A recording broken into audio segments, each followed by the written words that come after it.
Hi, my name is Martin Purnell, and welcome to Off-Grid Christianity, a weekly podcast for those who do or don't go to church, and for those that are disillusioned. If you want to contact us, by the way, our email address is ogc@accessradio.biz, and biz is spelt B-I-Z. We're also on Facebook as well now, at Off-Grid Christianity. Today's guest, apart from being a speaker and an author, is an abbess. What is an abbess? What is Spring Forest? A monastic community in North Carolina even, all about? How has growing up in poverty and leaving home when a junior in high school affected, encouraged and propelled her in her faith today? Gives me great pleasure to welcome to Off-Grid Christianity, Elaine Heath. Elaine, thank you for joining us today. I must try and get North Carolina to be said correctly.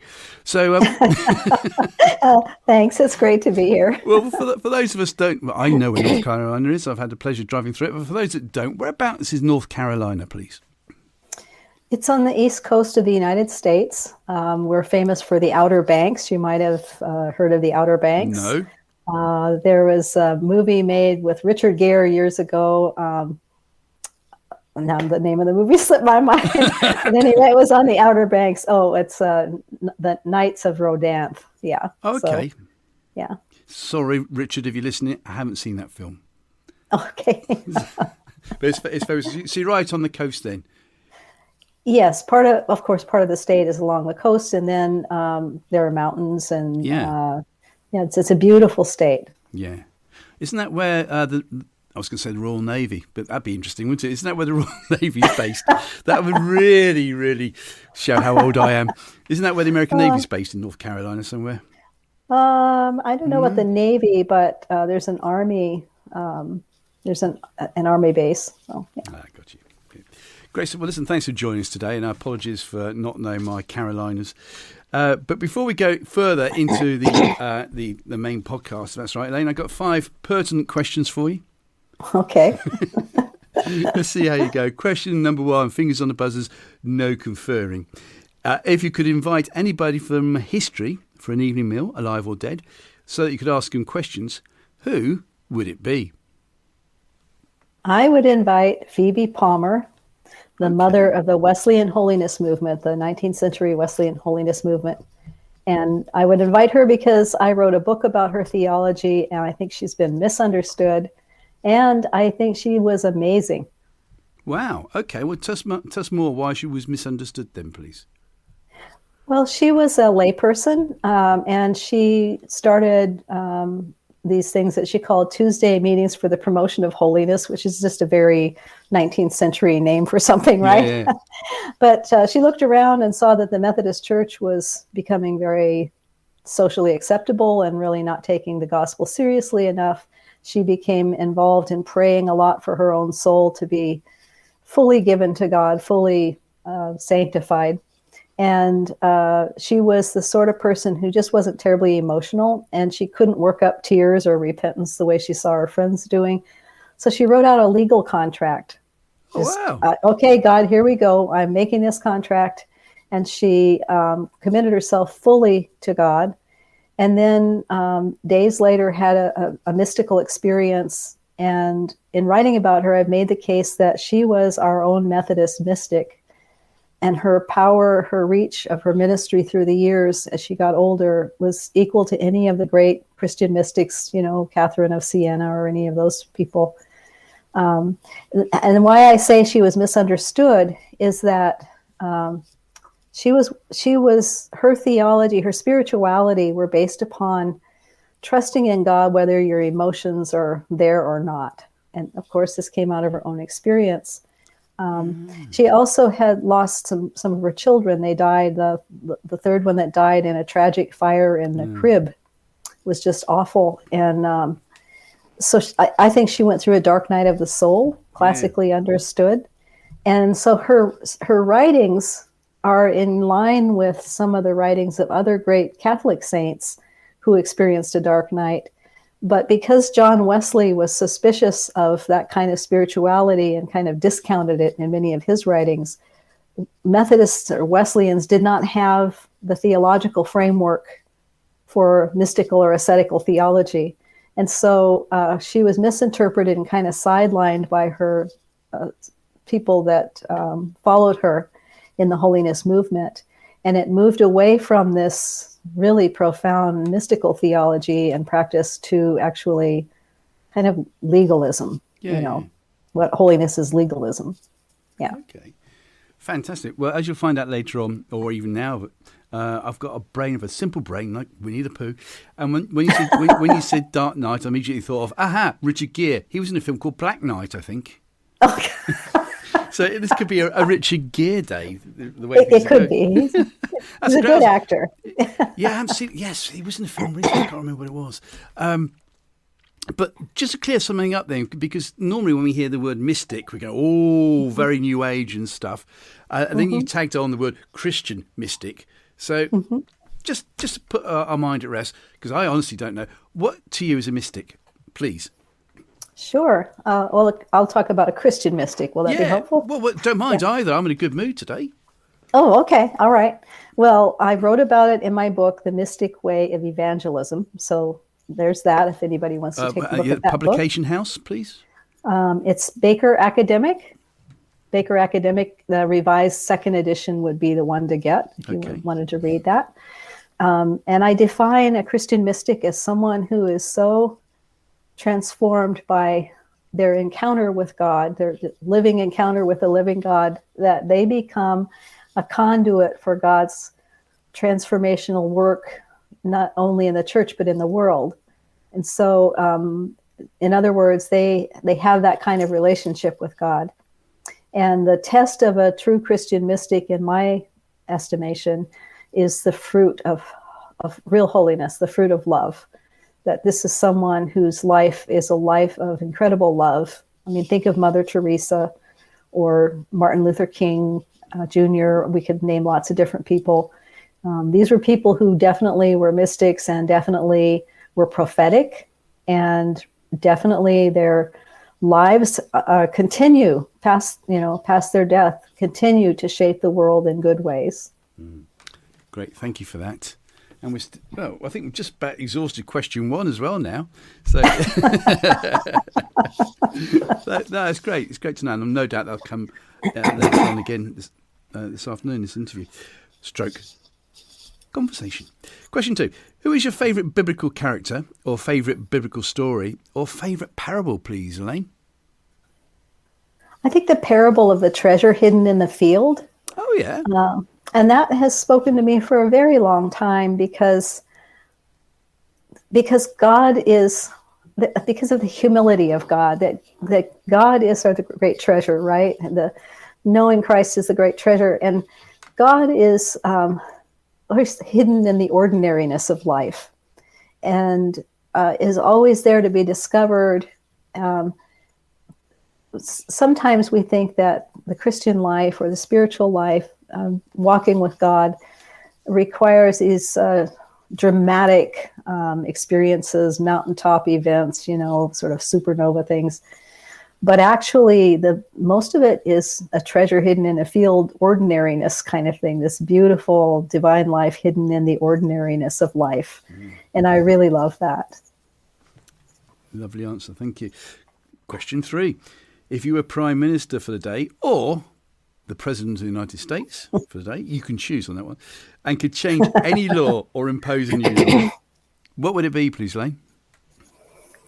This would be President of the U.S. since I'm an American citizen. I would get rid of, actually, can I have 2? Because I would get rid of. I mean, as I told you, I'm in a good mood. Go for it. All right. I would get rid of the filibuster. Oh, yes. And I would get rid of the Electoral College, because those are 2 systems that are used to exclude a lot of people from voting, to prevent good laws from being passed, contribute to a lot of shenanigans that should not happen. So those would be the ones. Yeah. As you can tell by my accent, I'm not American. Yes. Filibustering. Nor are you. You're not Australian either. No, I'm not Australian either. Very good. Filibustering, I can't remember the last time we had a filibuster in the Houses of Parliament, but that, if I remember right, is when someone knows that they've only got 5 minutes left, and so they keep talking past the 5 minutes and just keep talking, which means that the next bill cannot be discussed because the bloke's still talking. That's filibustering, isn't it? Yeah. So I got that. But electoral college, now that's something new. What explain to us Brits what an electoral college is, please. That's beyond my pay grade to get into all the details of that.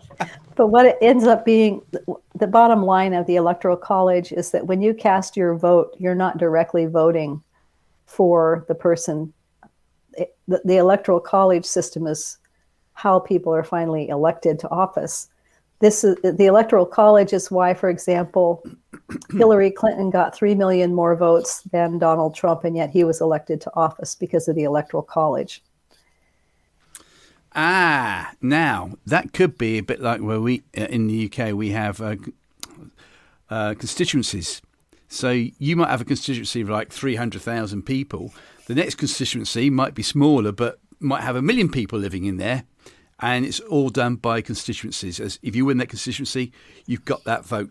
So that's probably what it's like. Then I would have thought. Yeah, something along those lines, but it's not really democratic. Yeah, that's a big talking point over here, but they think, let's move on. We do so well. Okay. Yes. Otherwise, you'd be filibustering and not even get to question 4. Question 4. Outside of family events, what has been your most enjoyable day out, please, Elaine? Oh, wow. I think one of the most enjoyable ones, I went to see the Blue Man Group one time. Oh, yeah. It was so wonderful. It was just so wonderful. Not only it was a very interesting performance, but they were able to cultivate the sense of community in this big stadium full of people. There was a sense of community there, interacting with the audience and everything. It was just great. Yeah, I don't think they ever made it over here as such. We'd heard of it. Am I right to say men all dressed up in blue? Yes, and then they play like PVC pipes. They've got these weird instruments that they play. Wow. It's very percussive. Yeah. Great stuff. Question 5. What's been your most embarrassing moment to date, please, Elaine? I have so many to choose from. It's hard. Yeah. But there is one that I was trying to think, this is when I was like, I don't know, 16, maybe 17. So I had a job at this local hamburger joint, little diner. And at the time I was kind of horse crazy. Like I really loved horses. I wanted to have a horse. Like a lot of girls are. And so there I am, I'm mopping the floor or making a hamburger or something. And this is in New Mexico, kind of a rural environment. And so this customer comes in and says to me, "Did you see that big horse out there? I wonder what kind of horse that is." And I looked out, and there, sure enough, there was this big horse with an unusual looking head. And of course, I took this moment to engage in what the Irish would call a bit of blarney. So I started explaining about what breed of horse. I don't know. I just made up something and telling him all about this horse, what it is, and kind of the features of this horse. And then this other guy walks into the diner and he says, "Did you see that mule out there? It's huge." It was a mule. And then the first guy looked at me like I was an idiot, because I was. Please tell me there are people thinking it made an ass out of you and me there. That's right. Or is it just I said I got brains. That's great. But yeah. That's great stuff, though. Thank you. I'll remember that should I ever meet you and talk to you about mules versus horses in the future. Okay. Listen, thank you very much to do that. We get a better picture of who you are. And I must admit, I've been looking forward to this podcast for ages. So thank you for being with us today. Sure. Where should we start, first of all? Because obviously I want to know what an Abbess is. But before we do, though, I just say right at the very beginning that you've had a very unhappy childhood, for want of a better word, and you had to leave your home as a junior. Tell us more, please, if you don't mind. Sure. And I wrote about this. My sister and I wrote a memoir together. It's called "Loving the Hell Out of Ourselves," a memoir. Mm-hmm. She's a therapist, and of course, you know what I do for a living now. And so we grew up in a family in poverty. With our father had multiple addictions, and our mother worked full time but didn't earn very much money because nurses didn't have labor unions in those days. And we were constantly moving around. So there were 5 of us kids in our family, and we suffered from many forms of violence, abuse, neglect, and poverty. All of us got kicked out of the home when we were kids, just kind of one after another, because of my father's challenges, his issues. And it wasn't because we were bad kids. We were all pretty good kids, actually. Yeah. And so we just had to go find our own way. It's kind of a marvel that the police didn't catch up, or the children's services or something, but that wasn't, they weren't as active as they are today with cases like this. So I had to leave home when I was 16. I was a junior in high school, and find my way.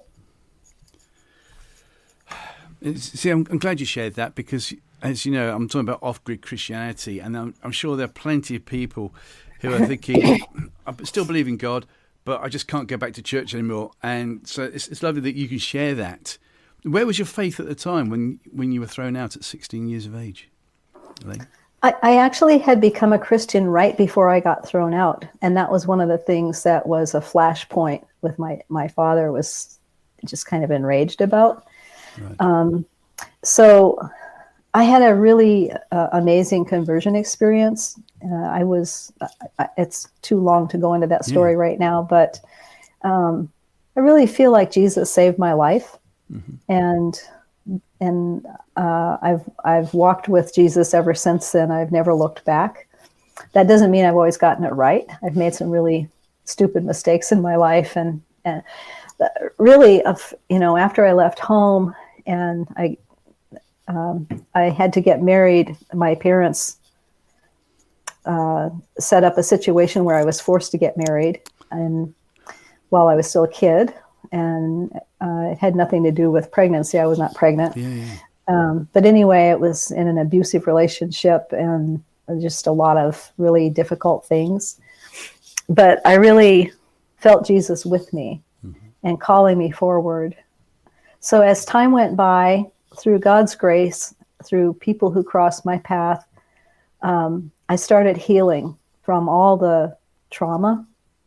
It's been a long process. And when I was in my early 30s, I experienced a call to ministry. And I was in a Pentecostal church at the time, and there was a woman on staff at that church who mentored me. She was just incredible.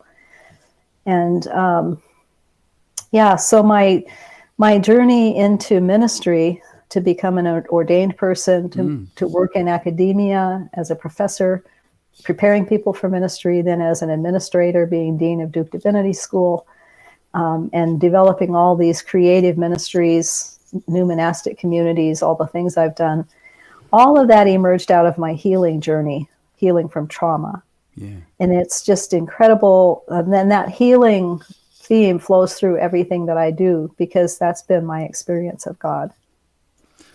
And I'm glad you mentioned that, because you've got a book coming out in April called Trauma, or how do you say? We say trauma. How do you say it? Trauma, yeah. Trauma. Just a little different. Yeah, we're there. Trauma-informed evangelism. Yes. And who's that aimed at, that book? That's for people in the church. That's for seminary students. It's for pastors. It's for lay people who can't stand the E word. Evangelism. It's also it's for people who've been harmed by the church but still love Jesus.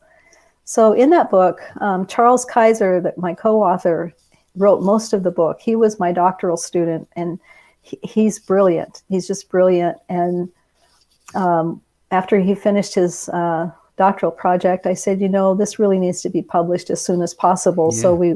So we went to Erdman's, and they were happy to publish it right away. And so it's in 3 sections. And what it is, Charles writes 3 chapters, and then I write a response chapter to these 3 sections. And it's just an amazing book of really holding the church accountable for the ways the church traumatizes people, and offering a vision for how can we not only stop traumatizing people, but how can we heal religious trauma. And it's informed by the latest neuroscience. It's informed by really excellent theological reflection and biblical interpretation. Yeah. I'm fascinated by the subject. Our first ever episode number 1, is with Peter Mockford, who is one of the highest psychotherapists in the UK. He won't mind me saying that. And a former vicar as well. So it's interesting that you can be a Christian and a therapist. I know other faiths do it as well. But therapy got such a bad name for itself. It's certainly in the UK. It's only been about the past 20 years where it's okay to say you go to therapy. Why has there been such a turnaround for the positive for people to go to therapy now? That's an excellent question. I read this book by Ann Taves called Fits, Trances, and Visions. And it's about the history of religious experience from the Wesleys to William James. And it's about, part of the book is about how psychotherapy became a field, like behavioral science became a field. And she makes the case that it became a way to explain religious experience without religion. So these sort of, that was kind of the genesis of what became modern psychotherapy or psychotherapeutic fields.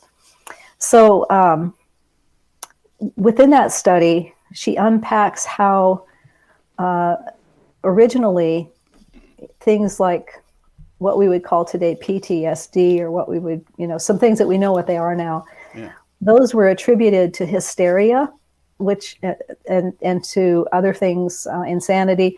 And those were all linked to race and gender. They were all linked to women and to minorities. There was this sort of racialization and misogyny involved in all of it. Now, the reason I'm giving you such a long-winded answer, I think one of the biggest reasons why now in the church we can even talk about, mental health. Let's take care of our mental health. And a pastor can stand up and give a sermon and refer to his or her therapist, and it's okay. Nobody says, oh my, this person's nuts. Why did we hire them or whatever?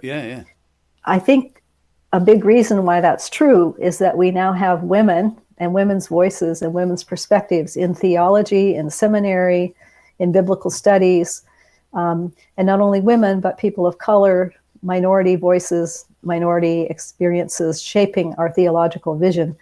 And so some of the inherent biases that we inherited against therapy or against taking seriously our mental health, it's something everybody needs to do. It's not for sort of so-called crazy people. It's for everybody. I really think a big reason why those are open for discussion now is because of the presence of women and historically minoritized people in the conversation. You mentioned the word theologian, and that is your good self at Duke University. That would be me, Yeah, you can't get much higher than being the top bod at Duke, which you were before you decided to retire. I have a question, therefore, because I've been flying the flag for quite a few years now on a TV programme that was made in the UK on the Channel 4 network. The great thing is it's actually available on YouTube. And it's a whole hour and a bit long documentary. Two ladies whose names I've forgotten, unfortunately. They go to Israel and beyond because they want to show that Jesus' first disciples included women, and they'd been airbrushed out of the Bible. And they tried to give some clues, and it just blew my mind, so much so that I had to watch it again a couple of years ago. So I'll put it to you then. True or false? Women were airbrushed out of the Bible. Yes, true. Because the people that got to say what's in and out and how we interpret it were men, particularly in our Western world. It's white Eurocentric men. Yeah. So it's a patriarchal environment. That's why. Yeah, but I think we have to get into context as well as to what it was like then, don't we? To the degree.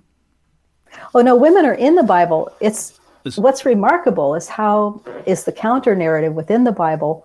That's the part that hasn't been lifted up. So, for example, you have Junia is a woman. She's in there, and she's been kind of interpreted out by a patriarchal interpretation. You have, the,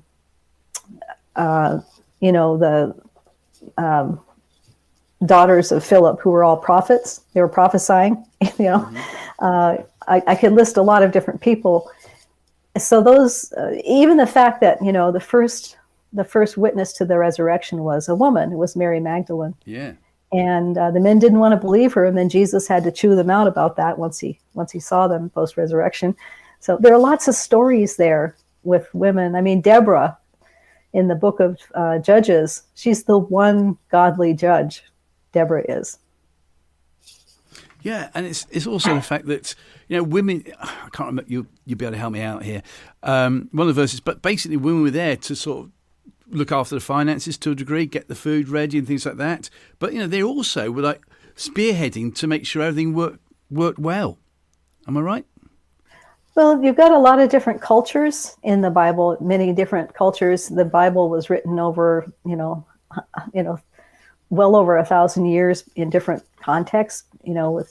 So you can't kind of describe it as one context. Mm-hmm. But women had plenty of responsibility. I mean, in the New Testament, you have Lydia, who's a businesswoman. Yes. Yeah. She's a businesswoman. She's in the Roman context, right? Mm-hmm. And Roman women enjoyed more freedoms than some other women did. But yeah, if we can just approach the Bible with some understanding of the ancient cultures, read it in those contexts, we will see how oftentimes, particularly in the New Testament, it's really dramatically in favor of women's equality. That's what's gotten airbrushed out because it didn't serve the purposes of the people in charge. Yeah, I think that's what the program is trying to mention as well. So Paul, or as in St. Paul, previously Saul, do you think he gets too much of a bad press, as if he's? Yeah, because Paul traveled with women and served with them, and was, we've taken things that Paul wrote to Timothy, for example, that were culturally bound, bound for a particular time and place because of a situation. They were situational. And we've made those in the church to like universal standards, which it doesn't make any sense at all.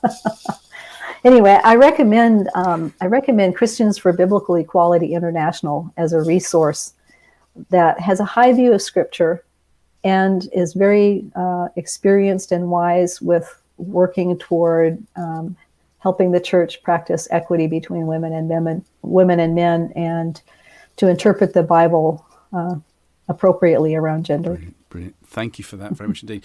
Abbess, then, I presume, of which you are, is the female equivalent of an abbot. Yes. Tell me more what an abbess is supposed to do, please, then, Elaine. Yeah. So they are traditionally the spiritual and administrative leaders of monastic communities. And here at Spring Forest, where I live, and where we have an intentional community, a new monastic community, with a farm and with a whole range of ministries that we do, I'm the leader of our community. I'm the administrative and spiritual leader of our community. Part of what's happening here at Spring Forest, we are United Methodists, although people participate in Spring Forest from all sorts of backgrounds, including can't stand religion background. Yeah. So part of what we're doing is modeling or pioneering what new monasticism might look like for United Methodists, because it's not been a part of our tradition to have monastic communities. Yes. And this, in my view, is part of the way forward for the church to also have monastic expressions, particularly as the church, I really feel like the church broadly, like the church universal, is entering into a new reformation that's enormous. It's just very dramatic. We're at the front end of one of those. And so monastic expressions, a new type of monasticism, is part of what the Holy Spirit is calling for. So we're doing this as Methodists in order to kind of figure out how to do this and be faithful to our Wesleyan heritage, and also be faithful to the new thing that God is doing. Which leads on as part of Methodism, because I know we've talked about John Wesley, and so many people, when asked who their Christian hero is, and I'll be asking you later on as well, choose John Wesley. But you've mentioned United Methodists. So what's the difference between a United Methodist and I was going to say bog standard Methodist. You know what I mean, though, wasn't it? Help me out. Or an untied Methodist. When you have a typo, it comes out untied Methodist. Yes. Well, that's a great question, because Methodists, whether it's the British Methodist Church or the Methodist Church of Kenya or United Methodist, we all trace our heritage back to John Wesley, and actually to Susanna Wesley. She was the sort of genesis of all this, right?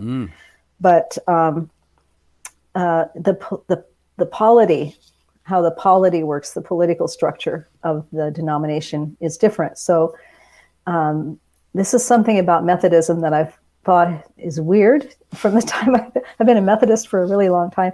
But in the U.S., Methodism began before the American Revolution. It was before the American Revolution. Wesley came over and so on. The structures that have developed for governance of the United Methodist Church parallel the structures of the U.S. government. It's like there's a judiciary, there's almost like a House of Representatives, and it's kind of got that same structure to it. Yeah. Which is different from how things are done, like the Methodist Church of Britain, for example. And there are a bunch of, I won't get into the weeds about all that, but that's been the thing about U.S. American Methodism that's been striking to me, that it's kind of paralleled the development of the U.S. government. So basically, when it comes to theology, and if you had the top board of the United Methodists sitting down for a cup of coffee with the top board of the ordinary Methodists, they'd get on really well. There'd be no major problems. Yeah, I think that's true. There's also quite a breadth, or at least there has been right now. We're going through a split over sexuality in the U.S. American United Methodist Church. But in terms of just understanding what is grace and what does salvation mean, and just sort of basic Wesleyan theology, we would have some common ground. But there has been, it's been a big tent until very recently, so that you might be a very conservative, more charismatic type Methodist and be a person, or you might be a very progressive, you're really focused a lot on Black Lives Matter and, social justice movements. And you could be a United Methodist, and you could be across this broad spectrum. We're polarized now, and we have these disaffiliations that are happening. Yes. That's changed. Yeah. Yes. Thank you. So we've now established not only you're an Abbess, but you are a United Methodist, or an untied Methodist. Untied Methodist. we better explain that. Yeah, you left the I out of. That's great. So you're one of those. Then you rose to the very top of Duke University. Tell us more what happened next, and how we then got to for you to form your own monastery. Really, tell us more, please. Oh, well, I went to school, I went to college, went to seminary while I was raising my children, and joined the United Methodist Church toward the end of my seminary experience. I had been in a Pentecostal church prior to that. And I joined the United Methodist Church because I found more openness to me as a woman pursuing my call. I didn't run into the gender barriers that I was running into in my previous setting. So, so I knew I was called to not only be ordained as a pastor and to have a pastoral aspect to my ministry, but also I knew I was called to do academic ministry, to prepare people for ministry. And I knew I was called to some larger thing where I would be speaking to the church at large. That was a bit vague at the time I experienced call, but I knew. So I had those three pieces to my call. So I was appointed to my first Methodist appointment right out of seminary. I had 3 little churches in rural Ohio. And after I started serving those churches, I began my PhD work at Duquesne University in Pennsylvania, Pittsburgh, Pennsylvania, so that I could also answer the call to academia. And so I completed my PhD, and during my last couple of years of writing my dissertation and all those things, I resumed pastoral leadership full time. And then when I was invited to a job right out of my PhD program, I started my first academic job. And then I had an opportunity to go to Southern Methodist University in Dallas, Texas. I was recruited to the position of the McCreeless Professor of Evangelism. And that's like I don't have a PhD in practical theology or in evangelism. My PhD is in systematic theology, which is it's a completely different field. But for different reasons, people thought I would be a good choice for that role because I approach evangelism not as a sales job or scaring people out of hell or something, or scaring the hell out of people, but rather I approach it through contemplative spirituality and social and environmental justice, like bringing these things together. Mm-hmm. And I approach the work of the evangelist as being like a good spiritual director who companions people, companions communities. And so I just had a very different take on it. I started teaching and started my writing projects. The Mystic Way of Evangelism was my first book that I wrote that really focused on evangelism. And it became kind of a template for all the research and work I would do that, after that. Yeah. I realized shortly after I started teaching at Perkins School of Theology at Southern Methodist that my students were coming and crying in my office week after week and saying, Dr. Heath, I think I'm going to have to leave the church to answer the call because the church doesn't understand what I'm called to do. And as I listened to them, it was because they were being called to get beyond the stuck places of institutional church and actually embody the gospel in local neighborhoods, especially where there's suffering, because they were learning these things from the way I focused it in the class.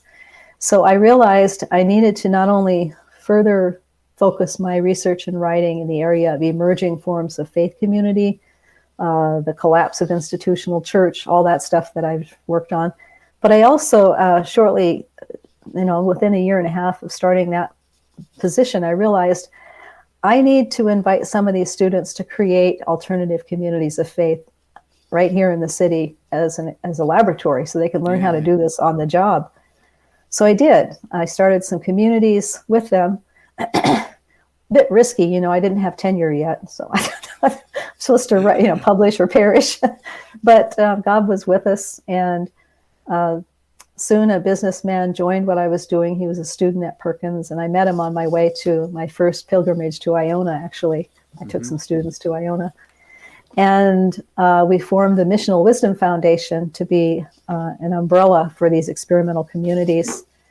And within 3 years, we had 8 new monastic communities. My house became a mother house for the communities, and 2 and sometimes 3 missional house churches that were located in really dense apartment complex neighborhoods where they sent refugees to live when they came over. So that's how I got involved doing all the street work. Yeah. And then out of all that, it's a long story, but I began getting invitations to speak around the world, actually, to talk about this, what God is doing now. And so the third part of my call, or that I had discerned during the call experience of speaking to the church at large, was then starting to happen. And I began writing more and more about this kind of theology and practice. So I'd been at Perkins for 10 years when I was recruited to come to Duke Divinity School to serve as dean. I ended up working 11 years at Perkins and then coming to Duke. And they were especially interested in having me come to this day, being the president and provost, wanted me to guide the school in a new direction with a new strategic plan that took seriously the emerging future of the church, since the Divinity School prepares leaders for the church of the future, right? Yeah. And it's a very different future than what we've had in the past. And then the second thing they wanted me to focus on was a culture of equity and diversity and hospitality around race, gender, and sexuality for the school. So that's why I was recruited to come to Duke. And I came and served as dean for a couple of years, and then I took a sabbatical and retired so we could develop the ministries of Spring Forest and another nonprofit I had started called Neighborhood Seminary. Gotcha. Honestly, I'm not trying to be confrontational here at all. But It's okay if you are. I can. No, I it. couldn't do it. I would be terrible. I'd be so mortified and everything else. But it reminds me back in the early 80s when we started to get the house church movement going in the UK. There was a Church of England vicar called David Watson, and he tried to do it, and to great success. We've also got the other side of the coin where there was the Jesus Army in a farm, and that started off really well, but obviously, as you might be aware, went horribly wrong. So what checks and balances have you put in to make sure that, nothing untoward happens as far as legal cases are concerned, giving bad theology, all that sort of stuff? Well, I am under appointment here by the bishop of the North Carolina Conference of the United Methodist Church. So I'm appointed as the elder leading our community. We're a new faith community, and I'm accountable to the district superintendent and to the cabinet and to the bishop. And there are all kinds of reports we have to give and things like that, just like any other church would be, any other new faith community. It's really important for new monastic communities to stay connected to the larger body, whether it's Methodist or something else, because the role of monastic communities historically has been to speak into the institutional church with vision and hope and with a prophetic witness. You can't do that if you cut yourself off and go off into I always think about going off into the desert outside of Waco and building a compound, David Koresh. So you that's not the thing to do. But I also would challenge you back. What are we doing in the traditional institutional church to prevent people from being harmed, from being sexually abused, from being shamed and humiliated for their gender or their whatever it is about the. We're not doing a good job in the institutional church. So the sort of assumption that, a new monastic community is fraught with danger that's not there in the traditional structures of church is just not true. No, Basically, if you do it properly and use common sense and wisdom, as you say, align yourself with somebody in the church who's higher up and can look after you, that there shouldn't be any problem. Or should there? I mean, if I saw you one day and I was saying, I really fancy coming to join your monastic church, sounds brilliant. What have I got to do in order to convince you that I am your person to join? Well, we're crazily hospitable here. We just welcome everybody. We welcome everybody. That's why we've got people at Spring Forest who are, there's just a small number of us who live on the farm with 2 houses and 3 families, but there are several hundred people that are a part of Spring Forest one way or another, through our farming endeavors or working with refugees or whatever we do. So we welcome everybody. People who want to, as people want to make a deeper commitment to ministry here, one of the things we ask is that they follow our rule of life in their daily lives. So and a rule of life is the traditional name for a common set of spiritual practices. So for Spring Forest, the common practices are prayer, work, table, and neighbor. And under each of those umbrellas, there's a set of expectations, right? And so we have it built into how we live, how we do our work as a community of faith, how we relate to our neighbors, how we make decisions about what we're going to focus on, what we're not going to focus on, and so on. Actually, our rule of life captures our strategic intent for the community. And we don't really believe in strategic planning. We believe in strategic intent, which is journey oriented, right? So if you were really, you were coming to volunteer on the farm, and then you started coming to our worship gatherings once a month, and then you wanted to join in on morning prayer with us, these are some things that people do. And then you came and had a conversation with me and said, I just feel really alive here. This feels like my people. How can I become more committed? And I would say, well, Martin, we have this rule of life. Let's talk about how you can live the rule of life. And if you, wanted to, we have something called oblates, which is also part of traditional monastic communities, where people who live far away, who are not vowed members of the community, can follow their practices, their way of life. So we have a group of oblates who meet once a month on Zoom and talk about how life is going according to living that rule of life. And they help each other keep showing up, right? Yeah. Which is a very Wesleyan practice. It's like the early class meetings of the Methodists. And then our oblates also have an annual pilgrimage to Spring Forest to come for a festival with prayer and teaching and music and recreation and being together. So, yeah, those are some ways. Well, it all depends, really. First of all, what time is your prayer meeting in the morning? It's at 8 a.m. Eastern time. So you could tune in at, 1 p.m. your time? Yeah, it'd be 1 p.m. So, yeah, I could do that. That's all right. Yeah, and we have it at 8 p.m. our time, too. It's 8 a.m., 8 p.m. One which o'clock. Would be like 2 in the morning or Yeah, something. yeah. 1 o'clock in the morning. But in all seriousness, how did you decide? What did you have to do to say, right, I'm really going to go for this now. I believe this is what God's called me to do. I want to get a farm. I want to get people who want to come and join. What process did you have to do? It was a gradual living into the vision. So actually, my husband and I had bought a piece of property more than 20 years ago when I went to my first academic job and wanted to develop something like this. We were looking to the future when I would retire, and we thought, well, we'll just gradually do this. Because at that time, I did spiritual direction with quite a number of clergy and had retreats and things like that. And so we had bought this property. And then when we saw God was leading us to go to Texas for me to teach there, we had to sell that property. And I sensed God saying to me in prayer, that's a sacred dream. Don't give it up. It's going to happen in the future on a much better piece of property and in a much better time in your life for that to happen. So hold on to it. It's going to happen. So, years went by. And when we were getting ready to move to North Carolina, I said to my husband, Randall, this is the time for that dream to start unfolding. So let's look for a rural property. And so we did. And we found this property, and it's indeed much better than that first property.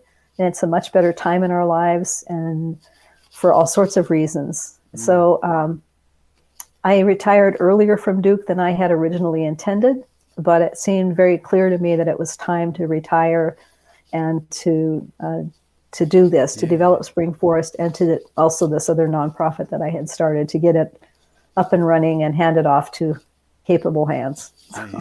So, and did I hear you say it's 20 years now in the making? Yes. And in those interim years when we were in Texas, you'll remember I mentioned that we started those new monastic communities. See, all of that was part of getting to where we are now. Yeah. Now, that ties in very nicely, actually, with someone I haven't seen for years. I must get hold of him again, saying that his experience was that God looks at what you've gone through the past 20 years to see as like the basis of what he wants you to do next. So, you had 20 years in the making for what you're doing now, which is brilliant. A bugbear of mine, or a flag-bearing thing of mine, I think, flag-bearing, is the difference between discipleship and evangelism. And I just get the feeling too often we're so focused in on getting people saved that we miss the thing about discipleship, because it's one thing to be saved, but it's to me, like you're at now your first lamppost, and God wants you to move you along to several lampposts ahead to get to where He wants you to be now. What's your feeling on that? I think it's a false dichotomy. Here's my definition of evangelism. Yeah. It's the initiation of people into the reign of God, revealed in Jesus Christ, empowered by the Holy Spirit, for the transformation of the world. Evangelism is anchored in the community, which is God's people. Yeah. Right? And so it's this initiation into a way of life. And it's not, for me, it's not like, okay, yesterday I was a lousy sinner. Today I said the right words. Now I'm all different, and I love Jesus, and everything before me was bad, and this is good. So that sort of binary thinking is really not the way life happens. It's not the way the spiritual journey happens. One of the pieces of wisdom we can gain from the Benedictine spiritual tradition is this idea that we are in community so that every day we can be converted again. Being converted is every day because we live together and our stuff surfaces, our issues. And so every day we have a chance to then grow in our experience of Christ and in our experience of being loved and of being a loving person. So, so there's, and the other thing about discipleship, if I could just say this, please, is I know that in my years as a United Methodist and in the years before that as a Christian in the Pentecostal church, so often discipleship seemed to be equated with showing up at the church building at the appointed hours, putting money in the plate, singing in the choir, being on a committee, maybe teaching a Sunday school class, not robbing the bank. It was this sort of things that were oriented around the church building and church programs. And it was never oriented around, as far as I could tell, actually healing the wounds in your own neighborhood. Yes. It wasn't like that. There was this whole dimension of life that seemed to be left out. So I really believe discipleship is much more robust. Like peacemaking should be part of our expectation for disciples. Yes. The ability to work through conflict in a healthy way and to speak across lines of division with love and grace, to be there. I mean, love of enemy is the basis of the gospel, right? That's the centerpiece of the gospel, love of enemy.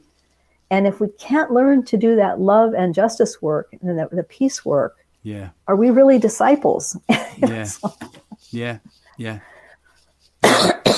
I used to be a training officer years and years ago, and I loved every minute of it. And one of the things we had to train on was conflict resolution, which I think, for in the business world, it's out there. But quite often in the Christian world, it's not. It's like, no, I'm going to sweep it under the carpet. And I'm going, no, let's talk about it. Come on, I've obviously upset you, because I'm very good at that. Well, let's talk about it. No, everything's fine, And it's not. So what stories can you tell on that, do you think? About peace and reconciliation work? Yeah. Well, I need to be cautious about what when other people's lives and situations are involved. Yeah. But I can tell you this about Spring Forest. So Spring Forest, one of our main ministries is we support refugee resettlement. Mm-hmm. So we work with World Relief. We not only sponsor refugee families, help to set up their apartments, make sure that they settle in as well as we can support them, getting used to the new environment and really building real friendships. But we also have a English as a second language program. Okay. So so we have quite a large number of people that come into that program, and we help people learn to speak English so they can get jobs and all those things. We also have social events so that people are not so isolated, especially the moms, kind of stuck in the apartment. So the vast majority of the people that we have served in the last couple of years are Muslim. Mm-hmm. And I mean, some of them are really devout Muslims. Some of them are just sort of cultural Muslims. But we assume that God is with these neighbors that have come to us from really difficult experiences in refugee camps. Mm-hmm. And having lost homes and loved ones in war, for example, in Afghanistan. So we don't try to force them to become Christians. We try to be better Christians by loving and welcoming them. We're trying to work on our own discipleship, right? Yeah. So being people of peace, people of hospitality, people of welcome, supporting, believing that Christ is coming to us through these neighbors. Jesus said, whatever you've done to the least of these, you've done to him. Yeah. And so we take that really literally. So we try to practice peaceful, healing, ministry of presence and support to these new neighbors. Wow, fantastic. Your book is coming. Your book is coming out in April. That's April 2023. That's this year. Trauma Informed Evangelism. The book amplifies the voices of those who suffered misogynistic, racist, or homophobic abuse at the hands of the church. And for those that are listening today, Elaine, and can identify with one or all of these abuses, apart from buying the book, what would you say to them? I would say that any abuse that you've experienced in the name of Jesus is wrong. It's wrong. And on behalf of the church, I just want to express my deepest sorrow that it happened to you. I've experienced that kind of harm myself. I know how painful it is. And that's not who Jesus is. That's not what the gospel is really about. That's the opposite of what the gospel is about and who Jesus is. That God is for you and not against you. I also want to say you can heal from this kind of spiritual trauma. And as we heal from it, God's presence in our lives becomes very powerful and rich. And we become wounded healers for other people. Yeah, lovely. And this expression that we've heard quite a few times from other guests here on Off Grid Christianity, that it's all summed up by dying to self. What does that mean to you? It means two things.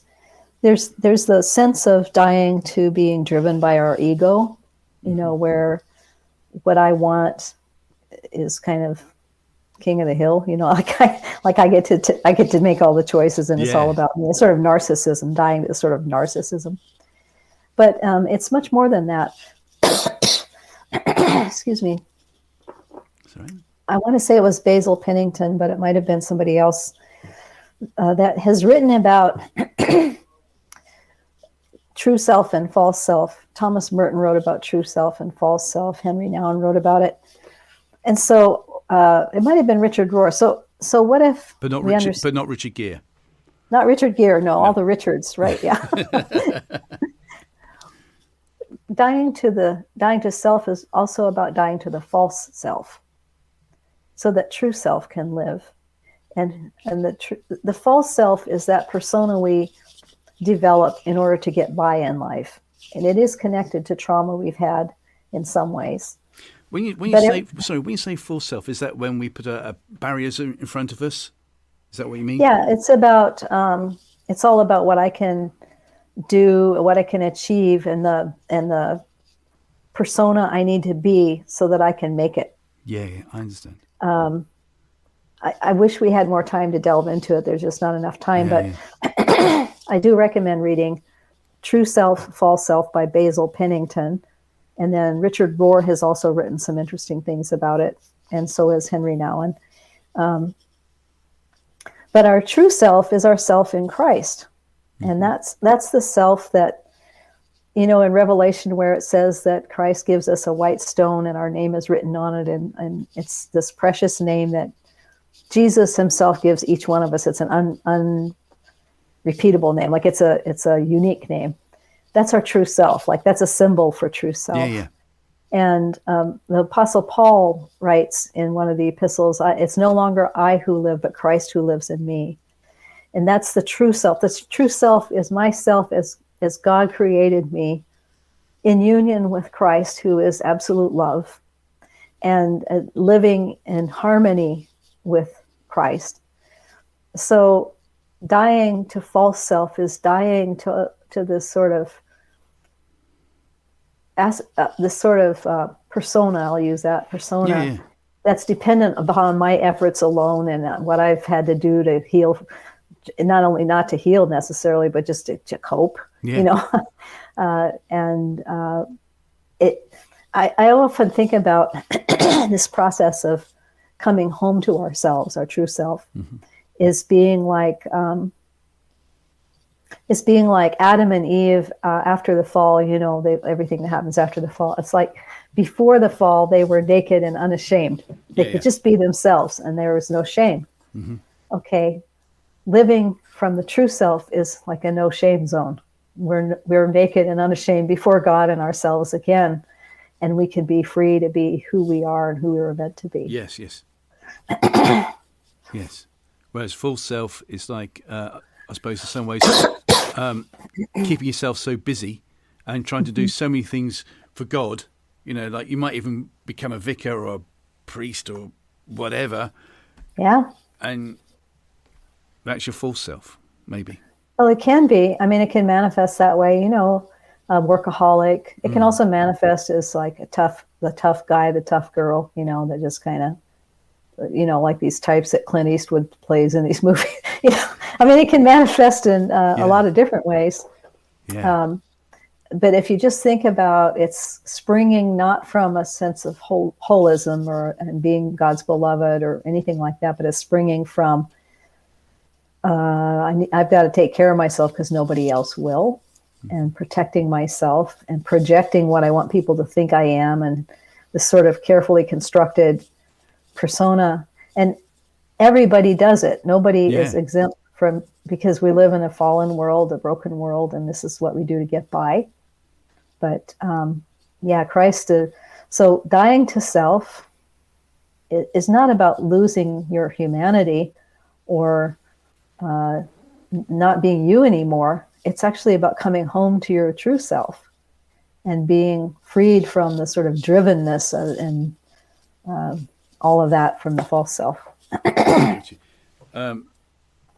Well, in 10 seconds, if you can answer it, for those that are listening today saying, no, I really get that, how do they start a process of dying to self then?